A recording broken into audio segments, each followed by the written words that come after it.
GDP Indonesia itu 20.000 triliun. Terus di tahun 2026 GDP Indonesia itu 21.000 triliun. Maka pertumbuhan ekonominya berarti 5% karena ada kenaikan dari 20.000 triliun ke 21.000 triliun. Sampai segini paham ya? Nah, GDP yang gue bilang tadi itu dibentuk dengan formula ini, teman-teman.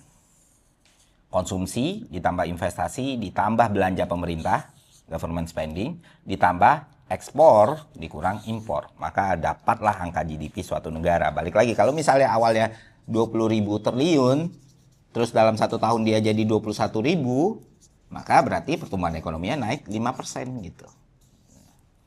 Tapi, kayak gue bilang tadi ya, namanya pertumbuhan ekonomi, itu nggak bisa serta-merta diasumsikan sebagai indikator yang linear secara saklek gitu ya pada kesejahteraan masyarakat. Terlihat distribusinya, lihat apa yang tumbuh, lihat bagaimana dia tumbuh, dan bagaimana angka tadi ini dibentuk karena komponennya atau variabelnya ada 1, 2, 3, 4, 5 ini. Nah, itu yang menjadi pembeda nantinya untuk melihat kesehatan pertumbuhan ekonomi dari suatu negara.